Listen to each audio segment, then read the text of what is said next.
29절에서 36절을 보겠습니다. 사도행전 제2장 29절에서 36절입니다.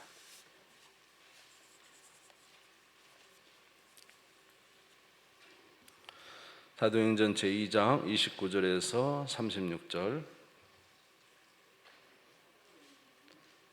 신약성경 190페이지가 되겠습니다.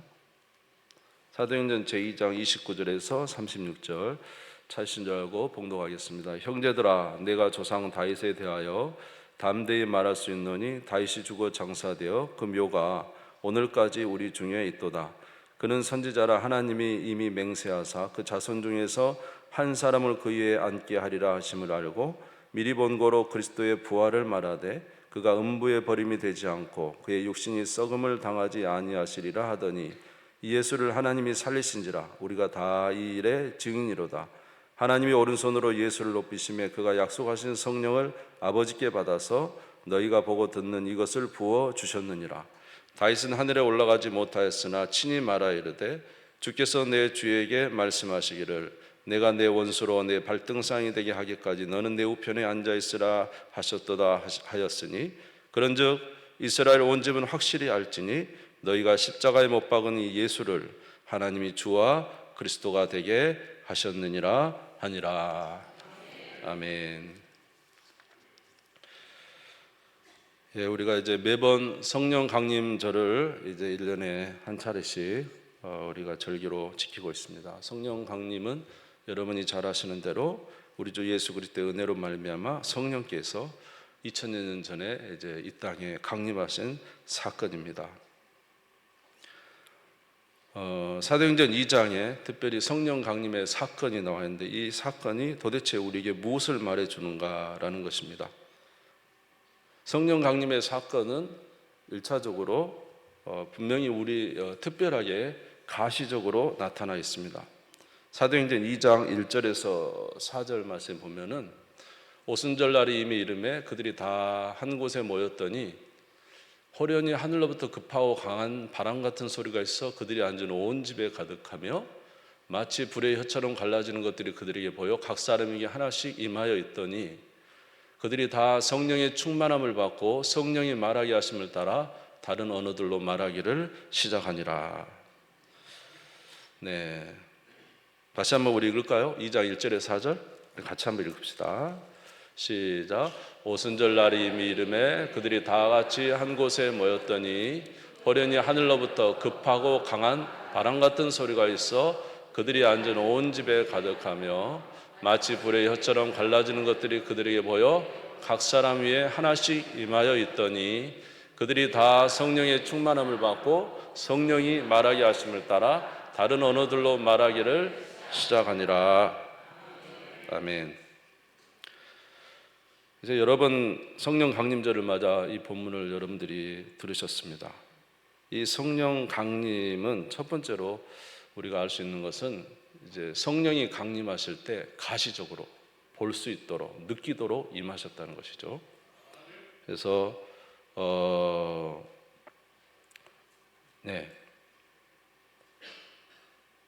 그래서 처음에 성령이 강림하실 때 뭐처럼 임하셨죠?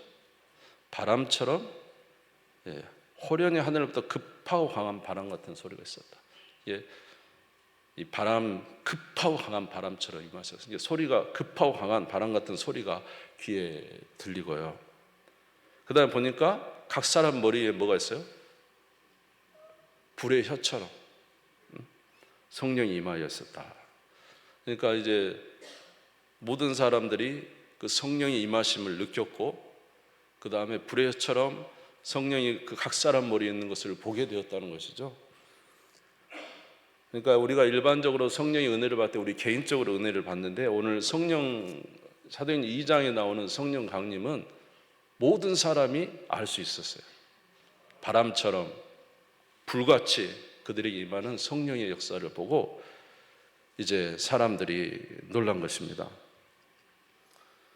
특별히 성령의 임하심을 확실히 알 수 있었던 것은 이 성령을 받은 사람들이 전혀 다른 사람이 돼 있어요. 그리고 이제 하나님의 놀라운 말들을 하기 시작합니다. 오늘 이제 4절에 보면 그들이 다 성령이 충만을 받고 성령이 말하게 하심을 따라 다른 언어들로 말하기를 시작하니라. 이제 여기 보면은 뭐 메대인, 바대인 제가 읽지 않겠습니다. 8절부터 11절까지 나와 있는데 이 예루살렘을 중심으로 한 이 지중해 모든 민족에게서 퍼져 있었던 디아스포라 유대인들이 다 오순절 날 온 거예요. 오순절 절기를 지키기 위해서. 바데인, 메데인, 뭐 로마인, 애굽인, 또 아람인, 뭐 둘레 수많은 이제 민족들이 그곳에 온 것입니다.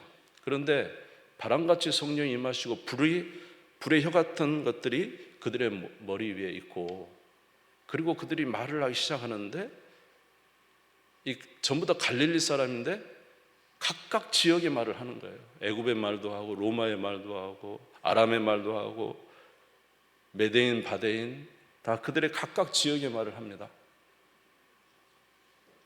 제가 그 제주도를 한번 가니까 제주도의 말도 좀 이해하기 어렵더라고요.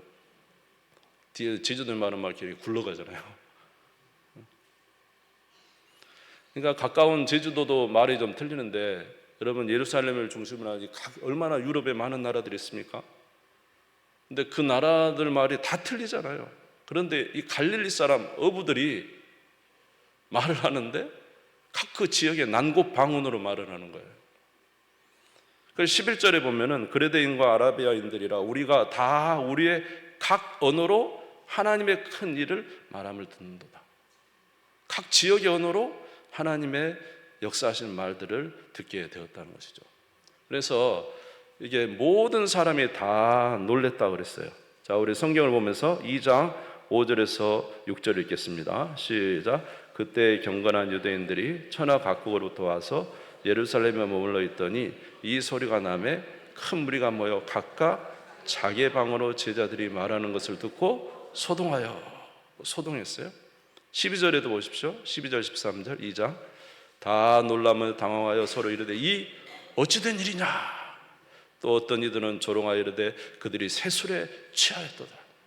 그러니까 지금 이 오순절 성령 강림은 우리가 개인적으로 경험하는 어떤 성령의 은혜가 아니라 집단적으로 120명에게 하나님의 성령이 임하신 거죠. 아멘. 소리도 들리고 눈으로 보이기도 하고요.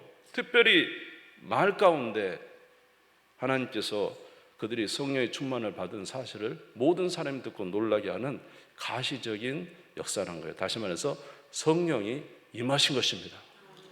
하늘로부터 성령이 임하신 것이 모든 이들이 보고 알 수 있도록 오신 것이죠.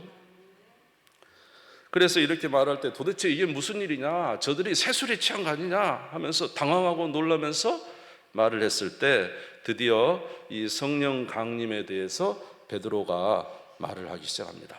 설명을 하기 시작합니다. 2장 14절입니다. 같이 한번 읽겠습니다. 2장 14절 읽읍시다. 시작. 베드로가 11사도와 함께 서서 소리를 높여 이르되 유대인들과 예루살렘에 사는 모든 사람들아, 이 일을 너희에게 알게 할 것이니 내 말에 귀를 기울이라. 베드로가 이거에 대해서 말을 한 거예요. 그러면서 이것은 그냥 일어난 것이 아니라 요엘서 2장 28절 이하에 있는 성경의 예언이 이루어진 것이다. 이렇게 하면서 요엘서 2장 28절에 나타나는 그 예언들이 이루어지는 것은 사실 그것은 예수 그리스도와 연관성이 있다고 하면서 예수 그리스도에 대해서 증거하는 것입니다. 자, 이제 2장 22절에서 23절에 보니까 이스라엘 사람들아 이 말을 들으라. 너희도 아는 바와 같이 하나님께서 나사렛 예수로 큰 권능과 기사와 표적을 너희 가운데 베푸사 너희 앞에서 그를 증언하셨느니라. 그가 하나님께 정하신 뜻과 미리 하신 대로 내준 바 되었거늘 너희가 법 없는 자들의 손을 빌려 못 박아 죽였으나. 예수님이 이 땅에 오셔서 많은 기적과 표적을 행하시고 자신이 누구이심을 나타내셨어요? 그리스도이심을 나타내셨지만 사람들이 예수님을 어떻게 했어요? 십자가 못 박아 죽였다는 것입니다. 그런데 하나님께서 그 예수 그리스도를 살려내셨다는 것이죠. 아멘. 그래서 2장 24절에 보면은 하나님께서 그를 사망의 고통에서 풀어 살리셨으니 이는 그가 사망에 매여 있을 수 없었습니다. 예수 그리스도께서 온갖 복되고 놀라운 기적과 하나님께서 보내신 그리스도이심을 기적과 이적을 통해서 나타내시고 죽은 자도 살리시는 그런 기적을 일으켰지만 너희들이 이방인 로마인을 통해서 예수를 십자가에 못 박혀 죽였다. 그러나 하나님이 그 예수를 어떻게 하셨다고요? 풀어 살리셨다. 어디에서요? 사망의 고통에서 풀어 살리셨다. 예수 그리스도를 살려내셨다는 것입니다. 사도행전 2장 32절에 보면 이 예수를 32절에 이 예수를 하나님이 살리신지라. 우리가 다 이 일에 뭐라고요? 증인이다. 우리가 예수 그리스도의 부활을 직접 목격했고 예수님이 우리 가운데 그 다락방에 오셔가지고 문 닫았는데 오셔가지고 함께 우리 생선 한 토막을 드시고, 그래도 예수의 부활을 목격하고도 믿지 않는 제자들을 막 책망하시면서 성경을 풀어주시면서 그랬죠. 부활하신 예수님께서 성경을 풀어주시면서 이것이 성경에 예언된 일이 아니냐, 믿음이 작은 자들아. 그래서 자신의 부활을 성경으로 풀어주시고, 아멘. 우리가 잘 아는 디베라 바다에서는 베드로가 고기 잡으러 갔을 때 오른편에 금을 던져서 고기를 잡으러 할 때 많이 잡고, 거기서 베드로에게 다시 자신을 사랑하는 고백을 받으신 줄 믿습니다. 부활하신 예수님과 함께 먹고 마셨던 이 제자들이 하나님이 예수님을 살리셨는데 그 일에 우리가 증인이다. 그리고 이렇게 살리신 예수 그리스도를 하나님이 다시 높이셨다는 것입니다. 33절 보겠습니다. 사도행전 2장 33절 같이 읽겠습니다. 시작. 하나님이 오른손으로 예수를 높이심에, 거기까지 읽겠습니다. 하나님이 예수를 어떻게 했다고요? 높이셨다. 다시 말해서 높이셨다는 것은 하나님이 예수 그리스도를 하늘로 승천시키셨다. 아멘. 그리고 예수 그리스도를 하나님 우편에 앉게 하신 것입니다. 사도행전 2장 34절에서 35절을 같이 읽겠습니다. 34절 35절 시작. 다윗은 하늘에 올라가지 못하였으나 친히 말하여 이르되 주께서 내 주에게 말씀하시기를 내가 내 원수로 발등상이 되게 하기까지 너는 내 우편에 앉아있으라 하셨도다 하였으니. 옛날에 다윗이 예언을 했어요. 시편 110편에 주께서 내 주를 자기 어디 앉게 하셨다? 우편에 앉게 하셨다. 하나님 우편에 예수님을 앉게 하셨다. 그러니까 우리의 구원을 위해서 이 땅에 오신 예수 그리스도의 많은 그 일들 속에서 하나님이 죽은 자 가운데 예수를 살리시고 다시 예수님을 높여서 누구 우편에 앉으신 거예요? 하나님 우편에 앉으셨다. 이것이 성경에 기록된 대로 예수님이 하나님 우편에 앉으신 것입니다. 여러분, 우편에 앉았다는 것은 권위를 가졌다는 거예요. 하나님의 권위를 가졌다는 거예요. 여러분 뭐 옛날에 왕 들으면 우의정 하면 최고의 권력가 아니었어요? 왕 다음으로. 그러니까 하나님 보좌 우편에 앉으신 것은 예수님이 큰 권위를 가지신 것입니다. 다시 말해서 예수 그리스도께서 뭐가 되셨냐? 우리의 주와 그리스도가 되셨다는 거죠. 2장 36절입니다. 2장 36절 같이 읽겠습니다. 시작. 그런즉 이스라엘 온 집은 확실히 알지니 너희가 십자가에 못 박은 예수를 하나님이 주와 그리스도가 되게 하셨다. 아멘. 그래서 예수님께서 이제 베드로는 예수님을 하나님이 살리시고 우편에 앉으시고 그래서 주와 그리스도가 되게 하셨다는 것입니다. 여러분, 여기서 주와 그리스도가 되게 하셨다는 것은 무슨 뜻이냐면 예수님이 이 세상의 모든 권세를 다 가지셨다는 것입니다. 하나님의 권세를 다 가지셨다는 거예요. 따라서 볼까요? 하나님의 권세를 하나님으로부터 받으셨다는 것이죠. 그것을 우리가 잘 나타낼 수 있는 게 뭐냐면 빌립보서 2장 8절에서 11절입니다. 빌립보서 2장 8절에서 11절 같이 한번 읽겠습니다. 시작. 사람의 모양으로 나타나사 자기를 낮추시고 죽기까지 복종하셨으니 곧 십자가에 죽으심이라. 이러므로 하나님이 그를 지극히 높여 모든 이름 위에 뛰어난 이름을 주사 하늘에 있는 자들과 땅에 있는 자들과 땅 아래 있는 자들로 모든 무릎을 예수의 이름에 꿇게 하시고 모든 입으로 예수 그리스도를 주라 시인하여 하나님 아버지께 영광을 돌리게 하셨느니라. 여기서 하나님 우편에 앉으셔서 하나님이 너희들의 주와 그리스도가 되게 하셨다는 것은 예수님께서 하나님의 모든 권세를 받으시며 모든 이름 위에 뛰어나게 하사, 아멘, 하늘에 있는 자들과 땅에 있는 자들과 땅 아래에 있는 자들로 모든 무릎을 예수 이름에 꿇게 하시고, 그러니까 예수님이 엄청난 하나님, 여러분 하나님 우편에 앉은 그 권세, 그걸 받으셨다는 거예요. 주와 그리스도가 되게 하셨다는 거예요. 할렐루야. 그러므로 오늘 예수님이 부활하셔서 높임을 받으시고 하나님 우편에 앉으신 것은 엄청난 권세를 예수님이 가지셨다는 것입니다. 하나님께서 그 모든 것을 예수 그리스도에게 주셨다는 것입니다. 마태복음 28장 18절에 19절에도 우리가 잘 아는 구절이지만 여기도 그런 게 나왔죠. 예수께서 나와 말씀하시되 하늘과 땅의 모든 권세를 내게 주셨으니 그러므로 너희는 가서 모든 민족으로 제자를 삼아 아버지 아들과 성령의 이름으로 세례를 베풀고, 예수님께서 하늘과 땅의 모든 권세를 받으셨다는 거예요. 아멘. 그래서 여기서 주와 그리스도가 되셨다는 것은 예수님께서 하나님의 우편에 앉으신 모든 권세의 자리에 다시 앉으셨다는 거예요. 이걸 뭐 승기라고도 합니다. 계시록 19장 15절에서 16절에 보면은 하나님의 말씀이라는 백마를 탄 왕자가 나옵니다. 왕자가 나옵니다. 백마를 탄 왕자. 상징이죠. 예수님이 왕이시라는 것이죠. 그가 모든 철창으로 세상을 다스리고 입으로 나오는 말씀으로 악한 것들을 소멸하시고, 그리고 그 옷과 발에 기록되어 있는데 뭐라고 되냐면 만왕의 왕이요 만주의 주다. 따라서 볼까요? 만왕의 왕이요 만주의 주시다. 그래서 예수님이 하나님 보좌 우편에 앉으신 것은, 주와 그리스도가 되신 것은 바로 만왕의 왕 만주의 주가 되시고 모든 이름을 그 무릎 앞에 꿇게 하시고 하늘과 땅의 모든 권세를 가지신 분이 되셨다는 것을 말하는 것입니다.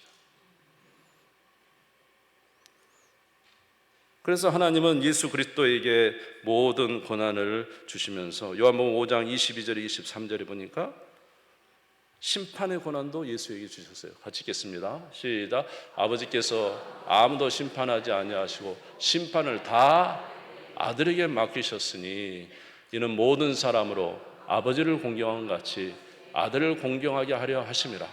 아들을 공경하지 않는 자는 그를 보내신 아버지도 공경하지 아니하느니라. 심판의 권한을 주셨어요. 예수님이 우리의 구원자도 되시지만 심판주입니다. 따라서 예수님은 우리의 구원자이시지만 심판주시다. 모든 심판을 예수께 넘겼다니까요. 그러니까 이런 하늘로 하나님 살리시고 예수를 높이시고 자기 우편에 앉으셔서 주와 그리스도가 되게 하셨다는 것은 이 세상의 모든 왕보다도 뛰어나고, 그래서 옛날에 초대교회 성도들이 로마의 황제가 너의 주냐, 예수가 너의 주냐 이렇게 할 때 어떻게 했습니까? 나의 주는 예수 그리스도이십니다. 만왕의 왕이요 만주의 주요, 모든 무릎이 예수 그리스도 앞에 꿇게 하시는 주십니다. 성경에서 뭐라고 말하냐면 너희 몸을 죽이는 자를 두려워하지 말고 너희 몸과 영혼을 죽일 수 있는 그를 두려워하라. 내가 참으로 말하노니 너희 몸을 죽이는 자를 두려워하지 말고 너희 영과 몸을 죽일 수 있는 그를 두려워하라. 참으로 그러하라. 이렇게 말씀하시면 예수님은 육신의 죽음이 아니라 우리 영혼을 심판하시는 심판주다는 사실을 말하고 있어요. 그 권위를 받으셨다는 거예요. 예수님 우편에 앉으셔서. 그래서 그 권위로 하나님 아버지께 누구를 받아서? 성령을 받아서 너에게 부어줬다는 것입니다. 사도행전 2장 33절입니다. 사도행전 2장 33절 시작. 하나님의 오른손으로 예수를 높이시매 그가 약속하신 성령을 아버지께 받아서 너희가 보고 듣는 이것을 부어 주셨느니라. 이 권위로서 하나님이 주신 성령을, 아버지의 성령을 받아서 우리에게 부어 주셨다. 그래서 세례 요한이 그렇게 이야기했죠. 나는 너에게 물로 세례 주면 내 뒤에 오시는 분은 너무 능력이 많아서 내가 그의 신들매를 풀기도 감당하지 못하였는데 그는 너희에게 물로 세례를 베푸신다고요? 성령으로 세례를 베푸실 것이다. 그런데 2000년 전에 마가의 다락방에 누가 임하신 거예요? 성령이 바람처럼. 제가 표현을 못하죠. 우리 이 공간이 성령이 바람처럼 임하시기를. 아멘. 불같은, 불의 혀 같은 성령이 우리에게 임하시기를. 이제 이렇게 가시적으로 전 교회에 성령이 임하셨던 거예요. 베이신문도 첫 초대교회, 예루살렘 교회 공동체에 성령이 임하셔버린 거예요. 이것은 우리가 개인적으로 체험하는 성령의 체험과 다른 것입니다. 성령이 이 땅에 임하신 것입니다. 결국 성령이 임하신다는 건 무슨 뜻이에요? 하나님의 예수 그리스도의 구원 사역이 완성됐다. 예수 그리스도의 십자가의 죽으심이 우리의 대속의 죽음으로 대속의 죽음으로 조금 더 선색 없는 완전한 구원을 이루셨다. 그리고 예수 그리스도는 온 세상 모든 만물의 주가 되시는 권세를 받으셨다는 것입니다. 그의 증거로 누구를 보내셨다고요? 2000년 전 성령을 보내신 것이죠. 할렐루야. 그래야 그때 너에게 성령이 임하면 어떤 일이 일어난다고 그랬습니까? 오늘 성경을 보겠습니다. 2장 16절에서 이제 18절 보겠습니다. 이는 선지자 요엘을 통하여 말씀하신 것이 일렀으되 하나님의 말씀하시는 말세 내가 내 영을 모든 육체에 부어주니 너희 자녀들은 예언할 것이요 너희 젊은이들은 환상을 보고 너희 늙은이들은 꿈을 꾸리라. 성경에 기록된 예언, 이 모든 것도 성경에 기록되어 있던 것입니다. 그대로 이루어졌다는 것을 우리에게 말씀해 주고 있습니다. 사랑하는 성도 여러분, 우리가 알 것은 예수 그리스도는 그저 우리를 속죄를 위한 구원주로만 오신 것이 아닙니다. 예수 그리스도께서 이 땅에 오셨을 때 물론 우리의 죄에 대한 속죄로 우리의 대속의 주로 이 땅에 오셔서 고난과 십자가에 죽으시고 우리의 죄를 대속하셔서 우리를 구원하셨지만 예수 그리스도는 이 모든 일을 통하여 하늘로 높이 올리셔서 만왕의 왕, 세상의 모든 통치자로 이제 서게 되신 것입니다. 여러분 이 사실을 믿으시기를 주의 이름으로 축원합니다. 그래서 바로 예수 그리스도께서 이렇게 오셨다는, 이렇게 되셨다는 증거로 성령이 임하셨는데, 그러므로 우리는 어떻게 해야 됩니까? 주님을 생각할 때에 주님 오실 날을 준비하면서 잘 준비하는 자가 되어야 돼요. 주님 오실 날을 잘 준비하는 우리 모두가 되기를 바랍니다. 그저 구원의 은혜를 받았으니까 그냥 이렇게 살다가 주님 만나면 되는 게 아니죠. 주님 말씀하셨죠. 너희는 마음에 근심하지 말라. 하나님을 믿으니 또 나를 믿으라. 내가 너희를 가서 뭘 예비한다? 처소를 예비하고 다시 이 땅에 너희를 데리러 오겠다고 말씀하셨어요. 그래서 예수 그리스도를 우리가 믿을 때에 어떻게 그저 예수님이 우리를 대속하신 구세주로만 믿는 것으로 그쳐서는 안 됩니다. 우리 주 예수 그리스도는 만왕의 왕 만주의 주로 이 땅의 마지막 날 심판하러 오신 거예요. 그래서 성령이 오신 것도 바로 우리의 죄악을 판단하시고 심판하러 오신 거예요. 요한복음 16장을 보겠습니다. 요한복음 16장 7절에 11절 성령이 오신 게 무엇이냐 우리 같이 한번 읽을게요. 시작. 그러나 내가 너희에게 실상을 말하노니 내가 떠나가는 것이 너희에게 유익이라. 내가 떠나가지 아니하면 보혜사가 너희로 오시지 아니할 것이요 가면 내가 그를 너희에게 보내리니 그가 와서 죄에 대하여 의에 대하여 심판에 대하여 세상을 책망하시리라. 그 다음 예, 죄에 대하여 하면 그들이 나를 믿지 아니하며 의에 대하여 하면 내가 아버지께로 가니 너희가 다시 나를 보지 못하며 심판이라 하면 이 세상 임금이 심판을 받았습니다. 내가 떠난 것이 너희 유익이다. 그가 오면 세상을 판단하실 텐데 뭐에 대해서? 죄에 대하여 의에 대하여 심판에 대하여 판단하실 것이다. 죄는 뭡니까? 죄에 대하여는 나를 믿지 않는 것이다. 9절 다시 한번 틀어주세요. 큐. 예, 다시 읽게 시작. 죄에 대하여는 그들이 나를 믿지 않는다. 죄는 뭐예요? 예수님을 믿지 않는 거예요. 의라는 건 뭐예요? 예수님이 우리 구원을 이루신 거예요. 의예요.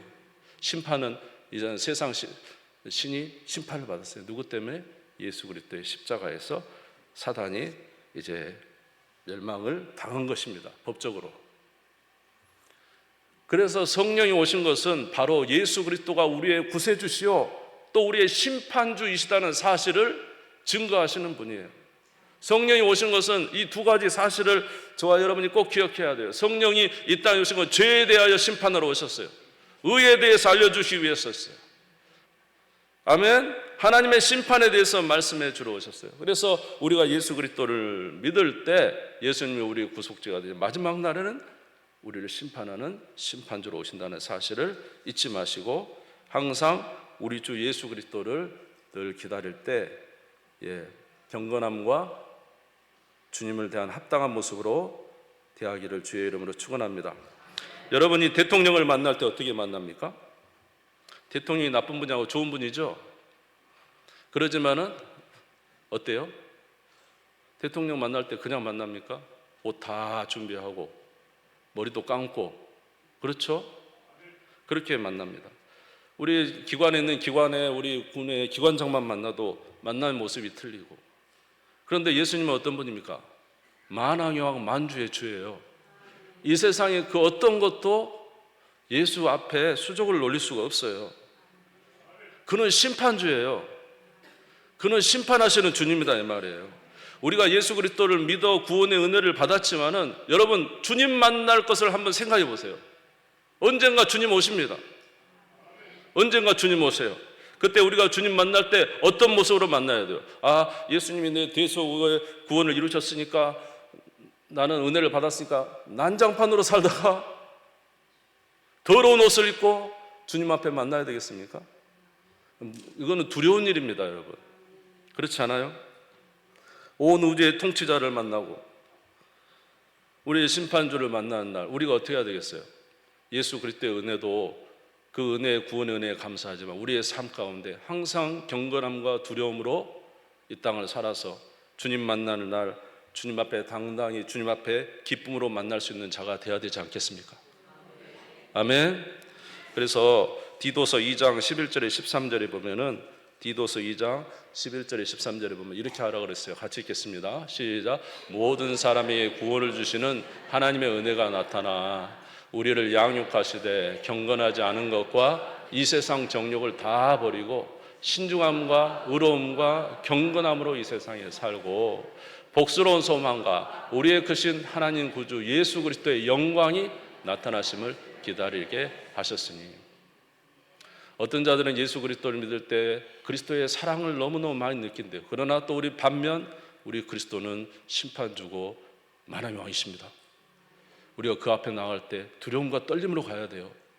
그렇지 않습니까? 경건함과 신중함으로 이 세상을 살고 우리 주님 오실 날을 기억하면서 이 세상의 악한 정욕들을 제거하며 하나님의 뜻 안에 사는 자가 되어야 됩니다. 사도행전 24장에 보면은 사도 바울이 벨리스 총독, 로마 총독을 만납니다. 그가 로마 총독을 만나서 벨리스가 이제 사도 바울이 아주 유명한 사람이라 사도 바울에게 말을 드리려고 했는데 사도 바울이 이제 그 아내와 왔을 때 사도 바울이 뭐라고 이야기하냐면 의와 절제와 심판에 대해서 이야기합니다. 의는 예수 그리스도시요. 그래서 예수 그리스도를 믿는 우리는 구원의 은혜를 받으며 절제의 삶을 살아야 되고 마지막 날에 주님의 심판이 있으니 우리가 주의 합당한 삶을 살아야 됩니다. 예수 그리스도를 믿으십시오. 이렇게 말했더니 벨리스가 뭐라 그런 줄 알아요? 이 사도 바울의 말을 듣고 두려웠어요. 그러면서 하는 말이 지금은 가라. 때가 틈이 나면 내가 너를 다시 불러서 듣겠다. 우리가 이러면 안 되죠. 내가 언제 틈이 나면 당신 말을 듣겠습니다. 이러면 안 돼요. 여러분 우리 예수님 언젠가 오셔요. 그 열 처녀 비유 때 신랑이 언제 오시죠? 네? 잠자는 때 좋을 때 온단 말이죠. 그런데 또 한 가지는요. 주님이 오실 수도 있지만 주님이 우리를 부르실 수도 있어요. 주님이 오실 수도 있지만 주님이 우리를 부르실 수가 있어요. 근데 그때는 아무도 몰라요. 여러분 생각해보세요. 우리가 예수 그리스도의 십자가 그 대속의 은혜 그 보배로운 피로 우리의 모든 죄를 씻김받고 하나님의 자녀가 되는 권세를 주셨고, 정말로 추하고 더러운 우리를 하나님의 자녀로서 우리를 세우시면서 너는 이제 이렇게 살지 말고 거룩하고 깨끗하고 성결하고 하나님이 기뻐하시는 뜻대로 살라고 말씀해 주셨는데, 주님 만날 때 우리가 온갖 더러운 것으로 돼 있다면 어떻게 그 두려우신 만왕의 왕을 그렇게 만나러 가겠습니까, 여러분? 그러니 사랑하는 성도 여러분, 언제나 우리 주 예수 그리스도의 사랑도 하지만 우리 주님의 그 높으심을 기억해야 됩니다. 그 위대하심을 기억해야 됩니다. 그 어떤 것도 수족을 눌릴 수 없어요, 우리 예수님 앞에. 주님은 물론 우리 주 예수 그리스도의 은혜로 말미암아 우리를 멸하시지 않겠지만, 주님은 몸뿐만 아니라 모두 멸하실 수 있는 분이에요. 영혼도 멸하실 수 있는 모든 권세를 가지신 분이에요. 그분 앞에 갈 때 우리가 어떻게 해야 되겠어요? 두려움과 떨림으로 너희 구원을 이루라고 말씀하시기도 하셨어요. 사랑하는 성도 여러분, 오늘 이 사실이 바로 성령 강림의 증거인 것입니다. 여러분, 성령 강림은요, 두 가지를 겸해 나타난 겁니다. 하나는 예수 그리스도의 구원입니다. 너희가 믿고 회개하면은 구원을 받습니다. 그러나 성령의 이 증거를 믿지 않으면은 영원한 심판에 이르게 되는 것입니다. 그래서 이 성령 강림이 얼마나 대단하고 놀라웠던지 이 자리에 모였던 사람들이 이 베드로의 증거, 그 하나님의 영화롭고 우리 주 예수 그리스도의 영광스러움에 대한 말씀을 증거했을 때 이들은 아주 깜짝 놀랐습니다. 자, 우리 성경 2장 37절에서 41절까지 읽고 마치겠습니다. 같이 읽겠습니다. 시작. 그들이 이 말을 듣고 마음에 찔려 베드로와 다른 사도들에게 물어 이르되, 형제들아, 우리가 어찌할꼬 하거늘. 베드로가 이르되, 너희가 회개하여 각각 예수 그리스도의 이름으로 세례를 받고 죄사함을 받으라. 그리하면 성령의 선물을 받으리니 이 약속은 너희와 너희 자녀와 모든 먼 데 사람 곧 주 우리 하나님이 얼마든지 부르시는 자들이 하신 것이라 하고, 또 여러 말로 확증하며 권하이르되, 너희가 이 패역한 세대에서 구원을 받으라 하니 그 말을 받는 사람들은 세례를 받음에 이 나라의 신도의 수가 3,000이라 더하더라. 아멘. 사랑하는 성도 여러분, 예수 그리스도는 우리의 사랑이십니다. 우리의 구원이십니다. 그러나 예수님은 온 세상 모든 만물의 만왕의 왕이요 만주해 주십니다. 그런 누구든지 심판할 권한을 갖고 계신 분이십니다. 그 앞에 나아갈 때 우리가 우리의 삶을 정비하고 하나님 앞에서 더욱 거룩한 모습으로 살아가며 주님 오실 그날에, 때로는 주님이 부르시는 그날에 깨끗하고 정결한 모습으로 주 앞에 서서 우리 주님께 영광을 돌리는 귀한 성도들 다 되시기를 주님의 이름으로 축복합니다. 기도하겠습니다. 하나님 아버지, 주님의 은혜와 사랑을 감사합니다.